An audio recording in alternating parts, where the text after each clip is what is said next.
Hey, how you doing? Hi, everything is fine, thank you. What about you?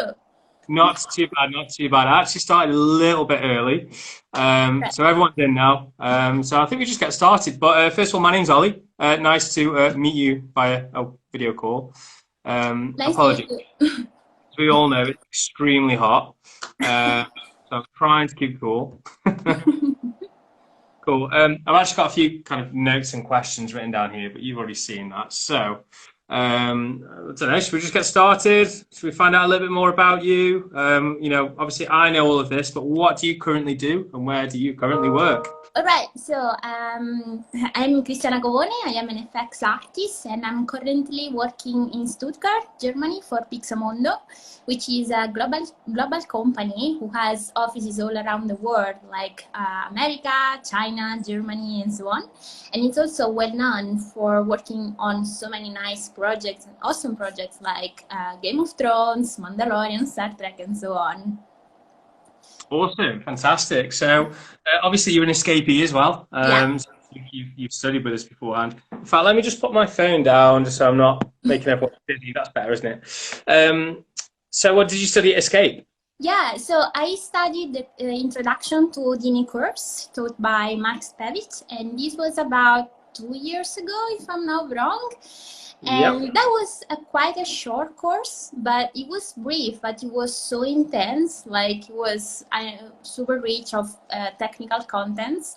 And for me, it was so nice because I could improve my technical skills a lot.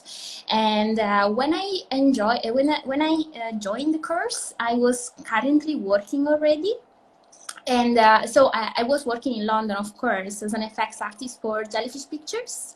Okay. So thanks to them, I had the chance to join the course, and in fact, it was a part-time course. It was like I could describe the course with the sentence of quality over quantity. We didn't work on projects during that course, but Mark was able to perfectly balance the theory with the practice. In fact, we did small exercises on simulation like distraction. We also studied a bit of coding, shading, and also rendering. So I could say that even if it was very brief, we had an overview of all the software.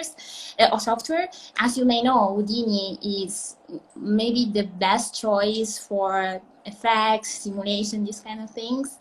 And is also known as the dream software for Yeah. its procedural workflows and like for the quality that you can reach using it. So it was very, very great to join the course. Awesome. Yeah, and we're really excited. We're constantly wanting to do more with Houdini. Yeah. With sort of new workflows and more games, for example, Mhm. sort of adopting Houdini as a tool is it's really exciting stuff for us. Anyway, so out of interest, actually, last time we met, that Yeah. was a little while ago. Was that Yeah. when you were you Jellyfish then, or? No, I was already in Germany here. Okay, cool. Yeah, no, I was getting mixed up. Awesome. All right, so let's have a look at some of these questions. We've already answered quite a few of them, to be honest with you. That's what normally happens when we do these things. It just turns into a conversation, which I think, kind of puts you at ease. I've just seen Dustin Henning join. Hey, Uh, Dustin! Hey, how's it going, Dustin? So nice to see him there. Cool. All right. So, well, I'll ask a few questions, then we'll Yeah. kick it back off as a bit of a conversation again. So, what advice to a final year student that's just finished their final year creative stu? Oh, that's a bit of a weird question. What advice would you give to a final year student? Well, if we are speaking about this year, for sure, I would recommend to be patient because as we know, this is a really particular year for our industry as well. So because of the corona, many industry needed to close, or they are not hiring as much as before. So I would recommend to be patient, because it's already going much better. Like, I can say this from my company as well, like projects are coming again, like production are starting again, shooting as well. So it's much better now than a few months ago. And of course, to get a job the first time is a bit harder than later on. So I would just recommend to focus on two main things, which are showreel, of course, and networking. So of course, when you want to apply for a company, first thing that you should do is study the company. So you should really know what they do, what they are looking for. And at that point, you will have to prepare your showreel to show them that you like are working on the same kind of things. And of course, the showreel needs to meet the quality standard of this industry. So it needs to be not too long, and you need to show your best work, of course. And the second thing is the networking, which sometimes doesn't, like, people neglect that. But I could tell so many stories about my colleagues who found job much easier having a nice networking of people. And so yeah, it's much easier also to have some advice. I remember when I was applying for Pixomondo, or so, I don't know, Micros Animation, I knew people who worked there already, and they could tell me what was really the company like, and what they really do. So I could also understand if I liked what I was about to do there. And so yeah, it's like focus on showreels and networking. And if you don't get a job super soon, just keep learning, keep improving your technical skills, because more flexible you are, more you're appealing for companies. So just invest your time in the best way, and increase your technical skills in the meantime that you get the job, because it will happen sooner than later, so than you expect. Cool. Yeah, I mean, obviously you mentioned sort of networking, and networking is, it's an incredibly important part of that, say your journey from getting your first job, but ultimately, working to a point where you might want to get to, whether you want to be a senior artist or a supervisor, you've always got to be networking and learning from other people. Do you have any, I don't suppose you've got any examples, or, where you might have been going out and doing some networking, or? Well, I could say, like, so many people that I know, they just are lovely people to work with. So other colleagues that maybe now are supervisor or producer, they just enjoy so much to work with them that they call directly these people and say, hey, we have this role open, so why you don't join us? And in this way, you get job way easier than just applying and waiting, because recruiters get so many applications that sometimes it's like this happens, and it doesn't matter if you don't know everything at that point, because you always have time to learn and to improve your skills. So I think the best part is to be a really like a nice person to work with, and this will help you maybe when you don't expect, because people just enjoy so much to work with you. And if you are a person who helps like other people in the team, is also super important. So, and I also have, of course, contact with students that studied with me, and for any advice, I just like ask them, and it's so nice to get help from them. Yeah, 100%. And sort of people's opinions aside, because not everyone enjoys it so much, but that's one of the key things we really try and encourage at Escape is that group work and that networking between your fellow students. Ultimately, that's what's going to be needed in the industry. You need to be able to be approachable. You need to be able to speak to different departments and figure out what part of the pipeline they're coming from, because ultimately you're working to be a part of the final process. Awesome, cool. That was Very good answer. I like that. Sweet. So, a few things that I just need to check off, and then we can have another chat again if you like. Yeah. Uh, could you? We've already done experience at Escape Studios. What was your first role at the in the industry, and where? Oh, obviously, you're now working as an effects artist. Yeah. But did you start as a runner, Well, or? I was already working when I was studying at Escape, but at Oh, that what about point, sorry. before that? Before that, your first job in the creative industry, yeah. Yeah, so my first job was as a lighter for Jellyfish Pictures. Okay. And but before that, I already studied Houdini, like I did a master before that. So my company knew that I had already knowledge of that. So I remember that moment when the supervisor asked me like, hey, we need effects for this TV show. Would you like to do some? And then like I started doing that with Maya though, which was as new for me, doing effects with Maya. You know, it's like it's not very common. And like step by step, I started loving that, and I arrived at some point when I jumped from being a lighter to being an effects artist, and that's when Escape happened, because after 1 year of working with Maya, I joined this course at Escape to get closer to Houdini again. So I could then jump into being an effects artist with VFX from animation with using Houdini like 100%. So that helped me so much to get back like with Houdini.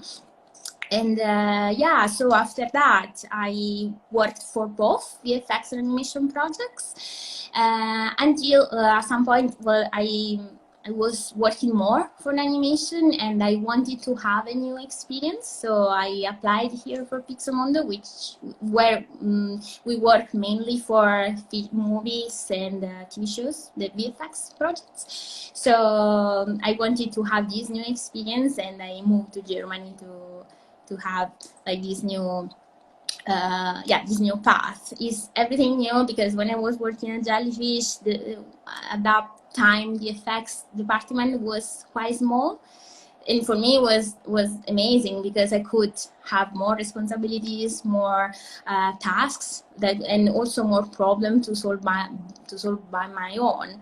But then now here in Pixomondo we have such a big team, so I'm learning so much from these guys who are amazing. Like as I was saying before, it's so beautiful to work in team, because like there is always something that you don't know already, and they are so happy to help you. I'm learning so much, and this is the best part, because more you learn, more you want to learn.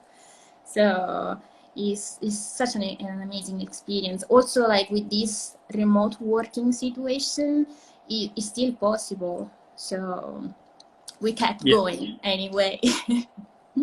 I mean, and again, you've just sort of kind of touched upon that networking point as well. You know, speaking with other departments and getting in with one of the supervisors, so you can find that role that really suits you. Cool. A few more things just to check off, and then we can always come back to having a chat about different experiences and that sort of thing. But I've just got two quick questions. So one is, so obviously once you finish the course, and I know that you're kind of somewhat repeating a lot of the stuff that you and me have already spoken about a few months ago when I interviewed you then.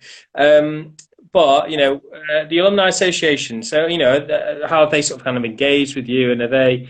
You know, it sounds like you're obviously sort of doing quite a lot for Escape, which we hugely appreciate, by the way. Yeah, for me it's super nice, because when I was a student, it was so important for me to get some advice from someone who is already in the industry. So I'm happy to be on the other part now. Like I know how important this is, and also I'm like in this moment I'm also doing some master's classes for my university, and I'm very happy when students come back to me saying, thank you so much for all your advice. I feel like I'm happy to know these things now. And also I remember there were so many things that I didn't know and that I wish I knew at that point. So I'm happy to share this. Yeah. And because there are some things that you learn while you are working, while you're already in the industry, that maybe can help the students to know those things a bit earlier. So I'm happy to help with that, because as I said, it's so nice when someone has helped me. So I like to do the same thing for the people. We need to get you to come and teach at Escape Studios. Teach some Houdini for us. That would be lovely. Oh, I would really love that. So, you know, I think one of the most amazing things about this whole industry is the fact that, you know, you can be an artist and you can get paid to be an artist. I mean, you know, what would you say is kind of like your favorite piece of work that you worked on from an artist perspective? Well, I would say until now, the best experience that I had was working for How to Train Your Dragon Homecoming, which was maybe the first feature animation project where I was working for bigger effects, actually. And for me, it was so challenging that I at the beginning, I was very scared, but then I started enjoying that because it was challenging, but also I was getting along with that. So, and also I could put also my creative taste sometimes, like you know, not in all the effects that I was doing, but I could combine my artistic taste with also the technical side. So that was the most challenging experience, but also the most beautiful, I will say. And it was also like I felt so good about that, because we also received the nomination for the Annie Awards for this project. So that was for sure my biggest achievement, and I could go to LA to join the ceremony with Dustin as well. And that was for sure the best experience, and it was super hard. We did so much overtime. It was maybe the hardest summer of my life, but like we got a nice end of story, like a happy ending. So for sure, this was the experience. Awesome. That's really cool. I just that's one thing, you know. Yeah, I mean, you know, I think that's key, isn't it? Every artist kind of has, you know, a project that really sort of kind of stands out for them. You know, and don't worry if you don't want to answer this, but what would you say your most challenging project is? Or would you actually say that, you know, How to Train Your Dragon was your most challenging, but also your favorite artistic? Yeah. Well, probably the most challenging now that I'm doing, like, because I'm keeping, how can I say, all the projects that I'm working on are harder technically. So it's a good thing for me because I'm improving all the times with the new projects. I can't say, of course, which project it is, but it's a feature film. And for me, again, it's a first time with a VFX feature film. So possibly I couldn't say that I'm working with lots of water. So that's, that for sure now I'm having this challenge. Awesome, cool. Sweet. I mean, is there anything, do you have any sort of kind of words? To be honest with you, I've just realized we've been chatting so far for like 20 minutes, which I don't know. It's just, Rachel, I can see that you're on there. Is this too long? Should we carry on? We can keep talking all night. I've got all night. I don't know about you, Christiana. It's fine. Very good by me. Okay, all right. Well, I mean, you know, I think I have got a note here. Hello, how's it going? Just seeing people coming in. Obviously, you're a woman working in the industry, which is heavily male dominated. advice, and obviously there's a massive drive at the moment with a lot of studios to try and increase diversity. You know, Yeah. I attend sort of some of the Access VFX meetings. I don't know whether you've heard of Access VFX. They're you know, a collection of lots of different studios working together to try and Mhm. increase diversity ultimately in the Yeah. these industries. Do you have any advice or any tips on you know, women in particular sort of entering this industry? Well, to be honest, in my experience, I didn't have this kind of feelings. I always like felt that this does like I wasn't affected by that, because for sure, if you check the numbers, we see more like male figures than female figures. But in my case, like for my experience being the only effects artist for that TV show and so on, for me it was even I was even prouder about that. Like it was, I don't know, maybe mm, it was peculiar maybe to see that I was the only one, a woman who was working with that, but I never felt this kind of diversity or like intimidated by that. For sure, there is a cultural kind of explanation about this. People of my age grew up with Star Wars, Star Trek, so it may maybe makes sense that there are more male artists than female artists now. But I'm sure, like, I can say that this is changing for sure. Like, more that I go further, more I see women like in studios, and also talking with my professor of the university, he also told me there are so many girls this year. So I see that this is changing, and I don't see why this should be intimidating, because if you are a good artist, it doesn't matter if you are a woman Yeah. or a man. Like I'm sure you will have the same opportunities. I really hope that, because it shouldn't make any sense otherwise. Yeah, exactly, and that's what's going to be really important. Uh, Mm. you know,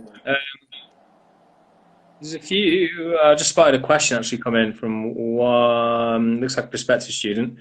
Um, I'll answer this super quickly, but if anyone else has got any questions about how we're conducting training in September, just drop us an email to admissions@escapestudios.com, whether it's undergraduate or short course, and we can make sure the right person gets back to you. But yeah, we're going to be running both online and face-to-face training come September. Anyway, I hope that answers your question. But yeah, so I mean, Christiana, have you got any sort of kind of final words or final tips you'd like to give us? Any words of wisdom?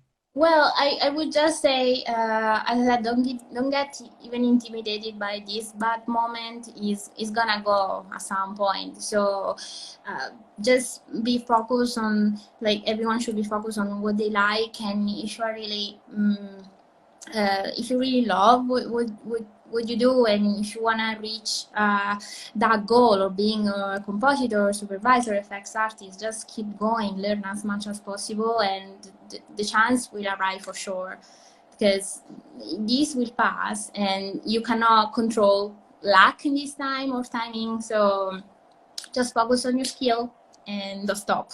Just don't stop. Awesome. I think that's ace. And maybe I yeah. have one question. I had some friends asking me if there still are the Houdini courses at Escape at the moment. So actually, a little soon after you finished yours, well, I say soon after, it was about a year or two after, we decided to increase upon it. So now we're running a 20-week, two-evening course, 2 evening week, 20 weeks, 2 evenings a week. Mondays and Wednesday program, and that's mainly so we can kind of cover a lot more. And there's a lot more time to get feedback from Mark in particular, who's teaching that program at the moment. But again, you know, we're constantly wanting to do more and more Houdini. You know, who knows? You know, it'd be great if we could run something maybe sort of full time that is extremely in depth, because the industry is obviously desperate or in need of Houdini artists, and that is a really kind of key skill set. And again, kind of bringing it back to, you know, the application of you know, where you can use your skills within Houdini. Yes, it's heavily used in an effects pipeline within a VFX studio. But again, more and more game studios are adopting Houdini pipelines too. So, I think anything that you need to be able to create a simulation, you try and use Houdini. But yeah, anyway. Cool. Long and short, yes, there is. Incept. But tell them to get in touch sooner rather than later because it is almost full and it's very popular. Cool. All right. So I suppose the only last thing that I'm going to ask you, which is super cheeky, but is there any way that these guys who are on the call today can connect with you? Absolutely. I'm quite social, at this point I can say, and so they can easily find me on LinkedIn, even on Instagram if that's easy. And yeah, so you can find me. It's very easy, like Cristiana.Covone, and I replied. So. Did you see how many likes you got when you said yes? Then. Sorry. Did you see how many likes you got when you said yes? No. Damn it. Sorry. Okay, cool. Well, for me, I'd say that was a wrap. Awesome. Thank you so much. Want to say, okay. No, thank you so much. I mean, it was super useful, and I think that we are catching up again next week. Is that right? Absolutely. All right. It's gonna be a bit more technical, so I'll try and think of some questions. Sorry? I'll try and think of some other questions so we can have a different conversation. Okay. Nice. All right, awesome. Well, I'm gonna end this. I think. Cool. First time doing it. But yeah, nice to see you anyway, and thank you all for tuning in. And Thank you. Bye. Thank you.